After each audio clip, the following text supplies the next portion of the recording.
2014년 미국 캘리포니아 버클리대는 2012년 7월 23일 당시 지구가 가까스로 살아남았다고 밝혔습니다. 태양은 대규모 폭발인 플레어나 코로나 질량 방출로 전자, 양성자 등을 방출해 태양풍을 통해 지구 자기장을 강타하는 이른바 지자기 폭풍을 일으킵니다. 이는 지구 자기장 교란, 대규모 정전, GPS 교란, 각종 통신 및 전자기기의 오작동을 불러올 만큼 치명적인 문제를 야기할 수 있습니다. 태양에서 이러한 입자들은 보통 초속 500km의 속도로 지구에 도착하지만 연구팀이 활용한 나사의 스테레오 A 탐사선의 관측 결과에 따르면 2012년 당시에는 이보다 4배 빨랐던 것으로 분석됐습니다. 그만큼 타격이 컸을 것인데 이는 1859년의 태양 대폭풍인 캐링턴 사건과 비교할 수 있을 정도로 150년 이래 가장 강력했다고 전해졌습니다. 그렇지만 연구팀은 운 좋게도 당시 태양풍의 방향은 지구에 위치하는 반대 방향이어서 예상됐던 2,700조 원의 손실을 피했다고 밝혔습니다. 현재 미 항공우주국에선 지구에 근접하는 수많은 우주물체를 24시간 감시하고 있는데 그중 직경 30m 이상으로 지구 궤도로부터 800만 킬로미터 이내에 근접하는 잠재적 위험물체에 대해선 집중 감시를 하고 있습니다. 또한 나사는 소행성이 지구에 충돌하는 것을 막기 위한 다트라는 행성 방어 프로젝트를 가동하고 있습니다. 이러한 나사는 1998년 우월2라는 소행성을 발견했습니다. 이 소행성의 크기는 최대 직경이 2km 정도로 시속 31,000km 이상의 속도로 이동하고 있었는데 놀랍게도 우월2는 지구에 상당히 근접했습니다. 2020년 4월 29일에 불과 629만 km 떨어져 지구를 통과했던 것이었습니다. 당시 나사는 우월2만큼 지구에 근접할 소행성은 향후 200년간 없을 것이라고 단언했습니다.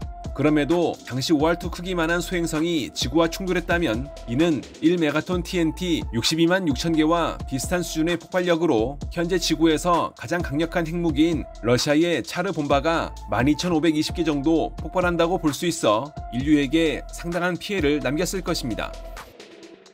1815년 인도네시아 순바와 섬에서 발생한 탐보라 화산 폭발은 화산 폭발 지수 7등급으로 유사히 이래 여전히 가장 강력한 폭발로 꼽히고 있습니다. 폭발 전 높이가 4,200m였던 산이 폭발 이후 2,800m 정도로 낮아졌다는 점만 봐도 그 위력을 짐작할 것입니다. 실제 당시 탐보라 화산의 폭발음은 2,600km 떨어진 곳에서도 들렸고 화산재는 성층권까지 치솟으며 1,000km 떨어진 곳에서도 목격되었을 정도였습니다. 특히 당시 화산재는 150억 톤으로 추정될 만큼 상당한 양이었는데 이는 인도네시아를 넘어 전 세계로 퍼졌습니다. 탐보라 화산 폭발은 폭발 그 자체로 순바와 섬 주민 중 10,000명 이상의 목숨을 앗아갔지만 추가로 7만 명 이상의 사람들이 인명피해를 본 것으로 전해집니다. 무엇보다 더 큰 문제는 화산재가 햇빛을 차단해 지구의 기온을 떨어뜨렸다는 것인데 이로 인해 1816년 전 세계에선 이상기후 문제와 흉작으로 인한 식량 부족 문제가 더해지며 한때 인류에게 커다란 위기를 안겼습니다. 1960년대 전후 중국에선 농업에서 산업으로 경제구조를 개조하기 위해 마오쩌둥의 주도하에 대약진 운동이 전개됐습니다.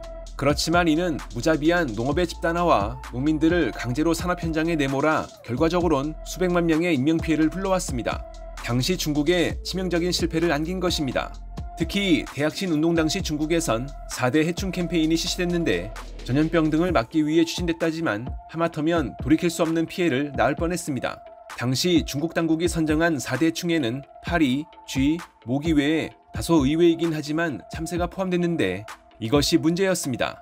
중국 당국은 참새를 선정한 이유에 대해 곡물을 먹어치우는 자본주의의 동물이라는 주장을 내세웠습니다. 그러자 중국의 참새는 순식간에 위기를 맞았습니다. 둥지는 물론이거니와 알부터 성장한 참새까지 모조리 잡혀 사실상 멸종되다시피 한 것입니다. 대약진 운동으로 인해 중국의 쌀 수확량이 급감한 상황에서 얼마 안 되는 쌀마저 천적인 참새가 사라지자 해충들의 개체수가 증가해 엉망이 됐습니다. 결국 파괴된 생태계는 기근을 불러왔습니다. 중국 당국은 급하게 소련으로부터 25만 마리의 참새를 수입해 위기를 덮었습니다. 교훈을 얻었는지 1998년에 다시 시행된 4대 해충 캠페인에선 중국 당국은 참새를 제외하고 바퀴벌레를 추가했습니다. 1979년 11월 9일 북미 항공우주방위사령부는 당시 미국의 카터 대통령이 공석인 상황에서 소련이 250발의 ICBM을 발사했다는 정보를 전략공군사령부와 같은 각급 사령부에 긴급 전달했습니다. 이어 북미 항공우주방위사령부에선 ICBM이 250발이 아닌 2200발이라고 보고해 경악해 했습니다. 백악관 국가안보보좌관이었던 브레진스키는 긴급하게 군수뇌부와 논의했습니다. 그 결과 미국에선 소련의 핵 공격에 대응하기 위해 ICBM과 핵폭격기를 배치했고, 유사시 미국의 핵 공격을 지휘할 국가공중작전센터에 이포비를 출격시켰습니다. 그렇지만 몇 분 후 북미 항공우주방위사령부는 조기경보 레이더와 인공위성에서 소련의 ICBM이 탐지되지 않았음을 확인하고 상황을 종료했습니다. 미 의회는 이 사안을 심각하게 보고 조사를 실시했는데, 결론은 소련의 ICBM 공격을 가정한 훈련용 프로그램이 군 내부 네트워크를 통해 작전 컴퓨터에 전송돼 오작동을 불러온 것으로 확인됐습니다. 1918년부터 1920년까지 전 세계를 강타했던 스페인 독감은 감기나 폐렴과 비슷한 증상을 보이지만 환자의 피부는 흑색으로 변한다는 특징이 있습니다. 이는 미국 캔자스에서 발병이 시작됐음에도 스페인 독감이라 불리며 여전히 많은 사람들은 최초 발병이 스페인에서 이뤄진 것으로 인식하고 있습니다. 어찌됐든 이러한 스페인 독감은 미국, 영국, 중국 등으로 확산되며 전 세계를 공포로 몰아넣었는데, 실제 5억 명 정도가 감염돼 당시 세계 인구의 3%인 최대 5천만 명 내외의 사람들이 목숨을 잃은 것으로 추정되고 있습니다. 또한 인명피해의 60%에 해당하는 최대 연령대가 고령층이 아닌 20에서 45세였다는 점은 주목됐습니다. 한편 당시 한반도도 스페인 독감에서 예외는 아니었습니다. 1918년 조선총독부에 따르면 한반도에선 14만 명에 가까운 사람들이 스페인 독감으로 인해 세상을 떠났습니다. 536년은 인류 최악의 해로 꼽힙니다. 과거 동로마 제국의 역사가인 프로코피우스는 태양이 매일 달처럼 밝지 않았다고 말했는데, 실제 근래 논문에서는 당시 유럽을 중심으로 중동과 아시아 일부 지역까지 먼지 같은 안개가 18개월간 하늘을 덮어 태양을 가렸다고 분석하기도 했습니다.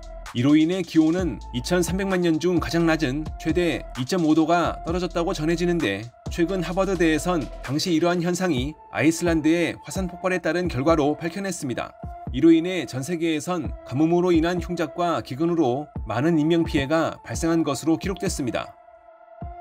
1962년 소련은 미국의 피그만 침공과 소련에 인접한 이탈리아와 튀르키예에 미국이 핵탄두를 배치한 것에 대한 대응으로 쿠바에 핵탄두를 탑재한 탄도미사일 발사대와 방공미사일 2개 사단, 기계화 보병사단 등을 해상으로 비밀리에 쿠바로 보냈습니다. 그해 10월 미국의 U-2 정찰기는 쿠바에 소련 미사일 기지를 발견했고, 이에 미국에선 쿠바 해안을 봉쇄했습니다. 소련에선 미국의 쿠바 해안 봉쇄에 대응하고자 4척의 잠수함을 이용해 쿠바의 마리엘 항구로 무기를 보내는 작전을 전개했습니다. 쿠바를 향하던 4척의 잠수함에는 각각 한 기의 T-5 핵 어뢰가 장착됐는데, 당시 소련의 잠수함 함장들에겐 스스로 판단하에 핵 공격을 감행할 권한이 있었습니다. 미국은 4척의 항공모함 전단을 급파해 소련 잠수함을 추적했습니다. 미국은 훈련용 폭내를 사용해 소련 잠수함이 수면 위로 부상하는 걸 유도했는데, 당시 미국은 이러한 잠수함 부상 절차를 모스크바에 알렸지만 이러한 내용은 B-59 잠수함에 전달되지 못했습니다. 오히려 B-59에서는 미국의 훈련용 폭내를 실제 공격으로 오인해 소련과 미국의 핵전쟁이 발발했다고 믿었습니다. 이에 따라 사비츠키 함장과 마슬레니코프 정치위원은 핵 어뢰를 발사하기로 결심했는데, 부함장이었던 아르키포프는 이를 반대했습니다. 그는 이것이 수면 위로 부상하라는 신호라는 걸 주장하며 해상에서 모스크바와 교신하는 게 맞다고 함장을 설득해 가까스로 위기를 막았습니다. 1883년 멕시코의 천문학자인 보닐라는 망원경으로 태양을 가리고 있는 물체를 관찰했습니다. 그렇지만 당시 학계에선 그의 관찰이 망원경 앞의 먼지를 잘못 본 거라며 큰 관심을 두지 않았는데, 현대 천문학에선 이것이 우주에서 폭발한 혜성의 파편이라 밝혀 경악해했습니다.